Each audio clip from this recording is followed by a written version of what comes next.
So we got to talk about John Fetterman. I think we can all agree that, when it comes to Democrats, he's probably he's probably the Democrat that makes, he has the most common sense, right? Not to say that we can trust him fully, but I think when it comes to Democrats that you can work with or have a discussion with and actually come up with more common sense ideas, John Fetterman seems to be that one Democrat.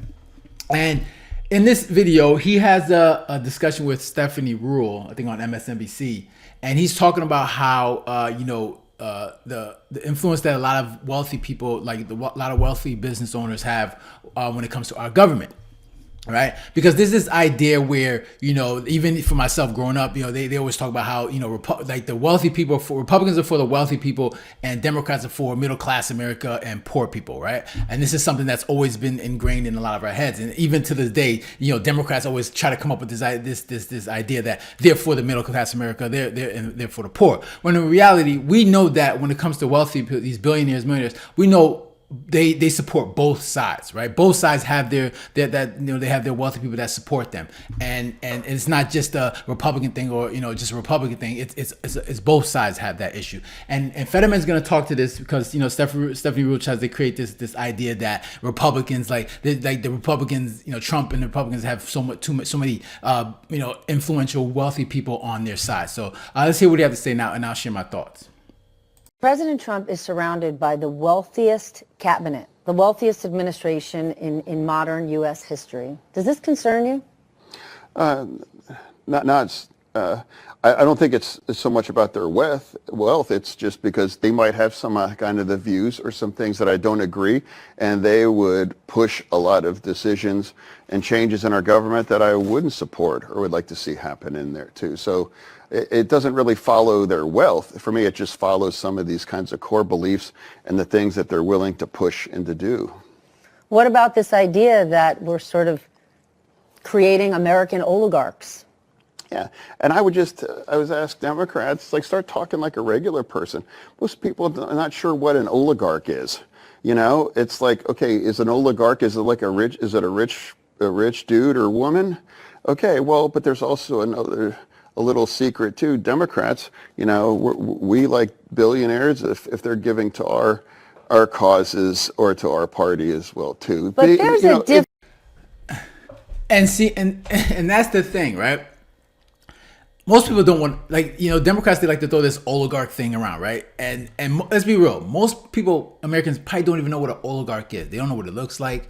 They just know that Democrats are really good at attaching wealth, billionaires, to the Republican Party, right? And they do this because they know that most people do not. It's an easy target. Wealthy people are easy targets. Most people don't relate to a billionaire and most millionaires because most of us won't be aren't millionaires, and it's easy to use them as a target. And I think especially for they do a good job of acting like wealthy people are evil, that they're bad, and they shouldn't be able to have that wealth. And when you look at conservatives, Republicans, their view of it is that if you can create value in this country, in this world, if you create an Amazon, a Tesla, or Microsoft, whatever it is, you deserve to be able to build that amount of wealth, right? This is the American dream, to be able to create wealth for yourself and prove yourself financially. The only issue is that we don't want these obviously really wealthy people having so much influence in how we live our lives, right? Because we already know they're gonna have some sort of influence, right? You're wealthy, you're gonna have some sort of influence. That's something that we can't stop. But if you get to a point where you're infringing upon our rights when it comes to our freedom of speech, our right to bear arms, or any of our freedoms that we hold dear in this country, then we're gonna have an issue with it. Okay, it's not so much that you're a billionaire, a millionaire. Oh, that's cool. You've created value in this world. You deserve that wealth. That's fine. Just don't jump on our ability to take away our rights and our freedoms. And that's where we're gonna have a problem. But the Democrats have done a really good job at just saying, hey, you're wealthy, you're a bad person. Right? Anybody that's wealthy, that's built wealth for themselves, you don't deserve to make that much money. You don't deserve to be a millionaire or billionaire. And they've been able to associate wealth to evilness and just being a bad person. And we all know that, hey, you create something of value, you deserve that. So, and this is what they're talking about, that they're saying that Trump has all these influential, wealthy people, and it shouldn't be like that. When we all know that, if you look at Kamala Harris, right? during her campaign. She spent like a what, $1.52 billion? Like, where'd she get that money from? Right? Middle class America didn't give that money to her. I'm pretty sure she has some really wealthy donors. Right? That money didn't come from nowhere. It came from some really wealthy people. But the Democrats like to act like they're the party of middle class America and poor people. When in reality, we know they have plenty of wealthy people in their party. Very rich, influential people in their party. And the difference is that these people are in the background. Right, they're in the background, and of course, you got Elon Musk right now, who's out in the forefront when it comes to Doge, and he's out there with Trump. They want to say, all right, see, and she's going to talk to her about right now that there's a difference. Like, we don't have any like wealthy people that's in the forefront making decisions, but you got them in the background. Okay, so there's really no difference. It's unlimited. Hold on. There's a difference between a very it's wealthy unlimited donor. money. It's unlimited money. That's the poison of American democracy.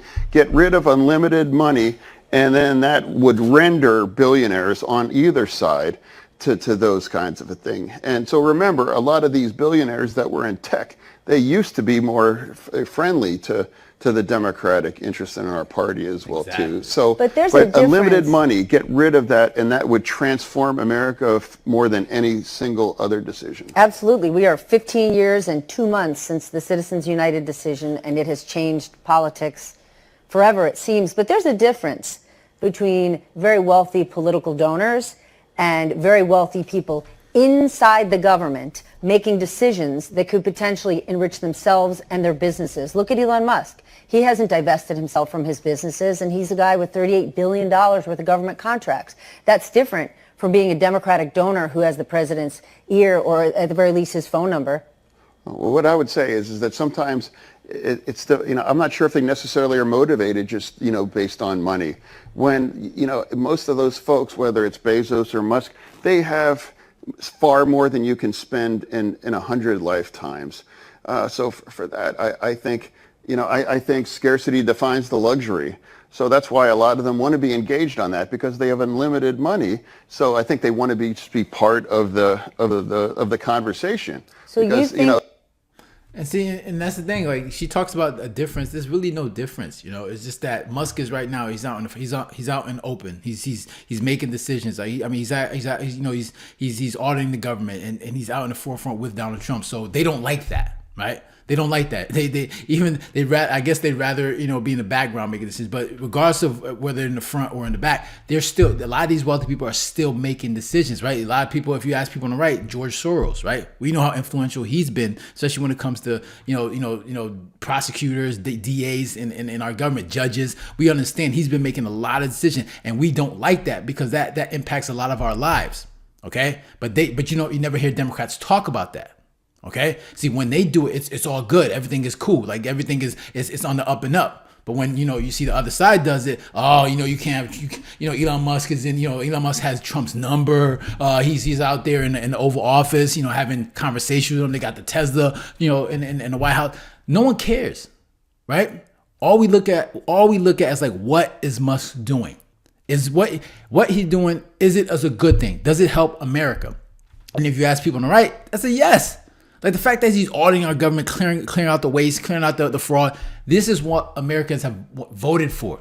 This is not something that just came out the blue, right? Trump and Musk, they all campaigned on this. This is something we knew was going to happen. This is what we wanted. This is why we voted for it. Okay? We don't like these little wealthy people in the background making decisions that's going to hurt Americans. These are the people that we have a problem with.